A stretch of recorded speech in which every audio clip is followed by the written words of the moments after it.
Warning, this is not intended to diagnose, treat, or prescribe any disease, disability, or disorder you might have. Please do two things before putting any of the information in this video to use. As this is not medical advice, it is only pure information, and I'm never going to claim I'm a doctor or claim to prescribe anything, as I am not about I try to be as little about quackery as possible. 1. Consult your healthcare professional and make sure you get both their consent and willingness to work with you. If you don't, then never go any further past this warning. 2. For those who listen and acquire their healthcare professional's consent and willingness to work with you, get allergy and sensitivity tested for any and all of the foods, substances, supplements, or extracts I may refer to. If you don't heed these warnings, follow these two pieces of medical advice, I will not be responsible for any of your actions. You have been thoroughly warned, and you have been advised.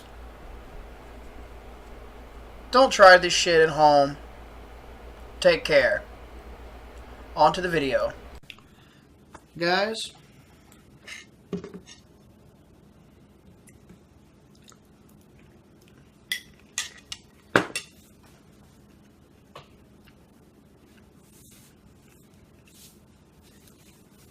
this is my list of good fats to use. Purely informational, but I'm going to teach you. This is safflower oil, but it's not polyunsaturated. No, sir. It's the monounsaturated safflower oil. It's non-GMO. It's not a GMO. Don't worry. It's see? You're worried about GMO. It tells you right there. It's labeled just for you to know. The concept of GMOing is okay, but there's a lot of controversy to how they do it, what it's used for. I'll have to tell you about that shit in a controversy mini-series and link you some shit that I found about that's by Sustainable Pulse, some shady shit in the EPA, FDA, and Monsanto and stuff that could be going behind the scenes. Don't know for certain, but it's a possibility, and I would be a skeptic. You know what I'm saying? I mean, the concept itself is not bad. We mean potatoes are nature's GMO, and it's superior. You can genetically modify a plant to self-pollinate and have a perfected form of apomixis to survive. I mean, these things are very foundational. And genetically modified through their seeds to be able to be heirlooms. All of them. So they won't lose fertility by next year. That's pretty fucking good. That's a good GMO concept, okay? But I'll talk about that in another video, okay? This right here is a non-GMO vegetable oil, so don't worry. But I want to show you. Look at that. Polyunsaturated fat's low. This is very high. Monounsaturated fat. This is the big one. Monounsaturated fat safflower oil. These are one of the two varieties of safflower oil that come from safflower plants. Two dominant strains. One strain makes linoleic acid dense, and then monounsaturated oleic dense. This is the kind you want. This is just Luana brand that I got from down here. It's a good one. I mix this 50-50 with hemp seed or chia seed or flaxseed oil, half cup each, and a cup of either melted coconut oil or melted babasu oil for those who want the benefits of the MTCs with less. But if you're coconut sensitive. And if that's also a good thing, you're supporting Brazilian beef and Peruvian palm tree farmers. The other thing you want to consider is adding a cup of extra virgin olive oil. And that little oil mixture recipe is for mayonnaise, for vinaigrettes if you want, for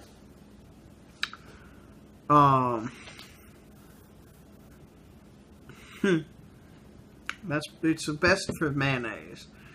So, and you want to use pastured eggs. Pastured eggs are omega-3 modified eggs are good, and that's what you should make mayonnaise with. Nothing else.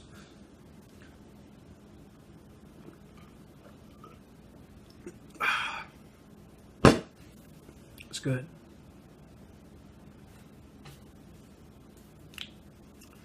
Now, the other thing I wanted to tell you is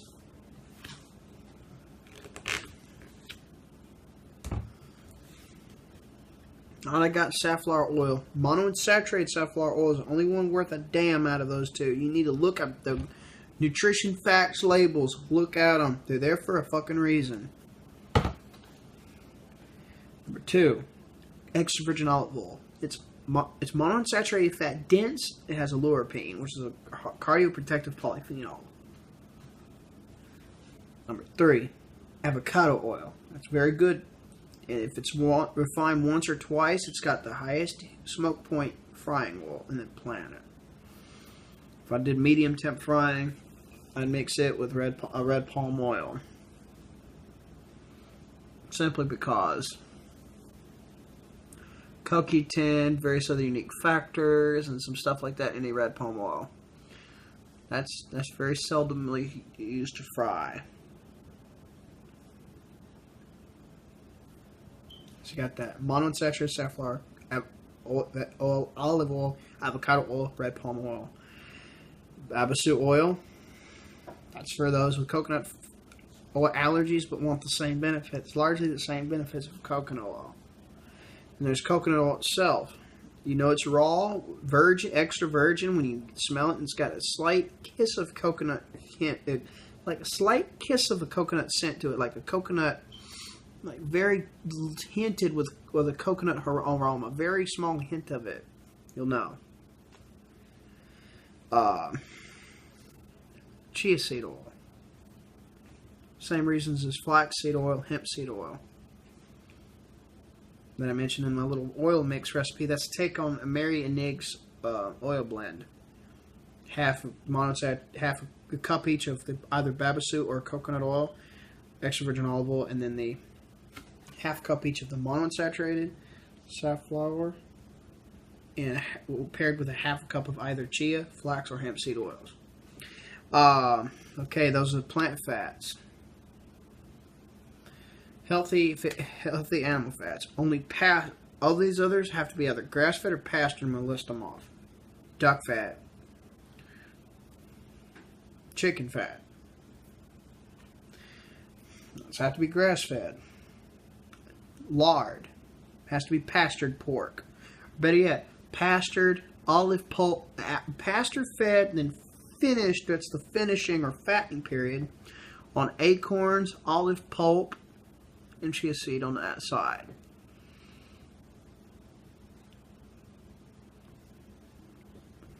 And if you wanted to add a small additives on the side as well, you can put curcuminoids and gynastem as adjunct to the feed. That'll increase SOD and the antioxidant in the meat, like it would us, pretty good bit. Make it easier to assimilate and all these other things. So why the fuck not? There's that. That's the most ideal type of pork fat. Talk about that soon.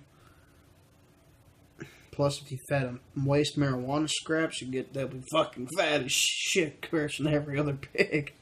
That's badass. Don't worry, that it won't make you dank up inside in the brain. It will not make you high. The THC metabolites are completely destroyed, rendering down the fat, the lard. Bacon grease. Don't worry, the nitrates, nitrites, and stuff are not, those kind of salts are not fat soluble. You learn that Chemistry 101. If you got a corn allergy, stay away from it. Same with regular lard, unless it's pastured lard. So no, that's finished on something other than corn or grain, like olive pulp, chia seed on the side, and acorns. And then the curcuminoid gynastem is a minor additive idea.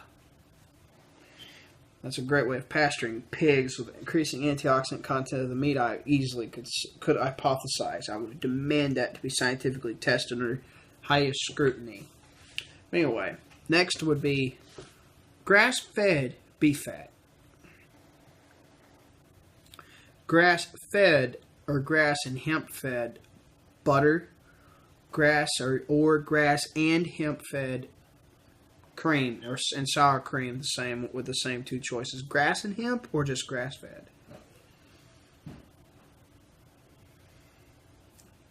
Why? The dairy fats in that case is not bad for you. It's actually good for you. It's actually decent. High amounts of omega-3s, the CLA, and if you give them the right type of, I'll talk about it soon, the super pellet concept for farmers all around. You'll increase the amount of K2, CLA, and all that good shit. Omega-3s, all that. So you're getting that in your diet, and it's not bad. Okay, then there's the fats from salmon, krill, and cod liver, all extra virgin and certified clean and pure, hopefully. Fat-soluble vitamins, DHA, and EPA all out the ass. Or you can do a more sustainable option and do like I do and eat like oysters and shit, like these smoked oysters in a salad. Pair it with the chia and hemp seed that I sprinkled in this shit. And curcuminoids for another anti-inflammatory boost, and a little other surprise I found in 2014 using Hep G2 liver cellular line cell culture to test the metabolism of curcuminoids, and then paired that with the alongside of the in vivo rat model, and the same results either way. I'll tell you that later.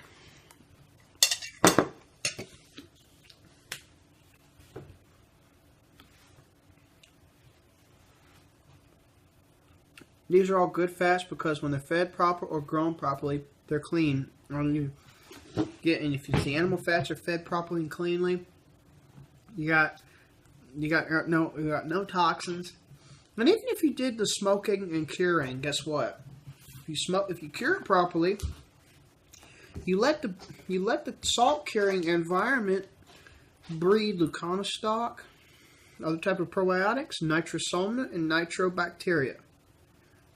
These will destroy the nitrite salts. So you'll have a little potassium salt to offset. You'll have that potassium salt to offset the sodium using the cure. The cure is going to be rinsed anyway. And if the higher antioxidant content, you're going to have less. You might have less carcinogens. Dave Asprey's Bulletproof Coffee website talks about how to make bulletproof bacon. And this is in the concept, and he's not wrong. That's pretty badass. But still, these are just the healthy fats I just listed to you. Hope you enjoyed the video, folks. Before go to your healthcare professional before doing any of this. This is only information. I'm not a doctor. I don't claim to be all I claim is I'm kind of a freelance herbalist for myself, and I use myself as a lab rat, which is dangerous, but I do. Don't worry, I got a friend nearby that has next to adrenaline needle.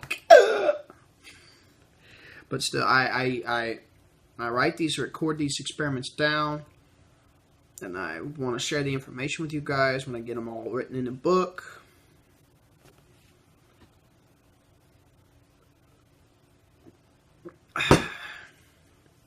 That's a delicious type of tea. I'm not gonna lie, that's a delicious tea brew. And just go if you do get both consent, if you get the consent, the willing to work with you, and the access to their guidance, and help when you need it, and if you've got a doctor that's that good about it, that's that cool with it. You got yourself a good doctor. Don't let them go.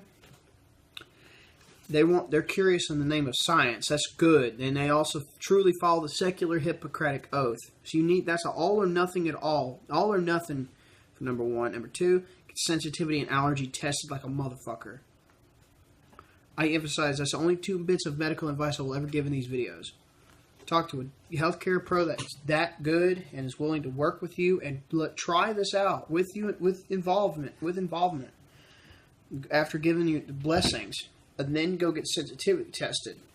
That's the kind of advice I give. It's the only medical advice I'll give. Go to a healthcare pro that's willing to do these, and then do that, because you're going to be a hell of a lot safer doing that method doing those two methods than just listening to me and trying this shit. But then again, like I said, this ain't FDA approved. It's only information.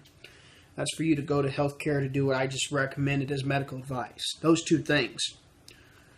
Healthcare pro that's willing to work with you and gives you consent and help you when you time in need. Trialing this with them is a work process between doctor and patient, and then sensitivity testing. Hope you take care, guys. I'll see you the fuck around.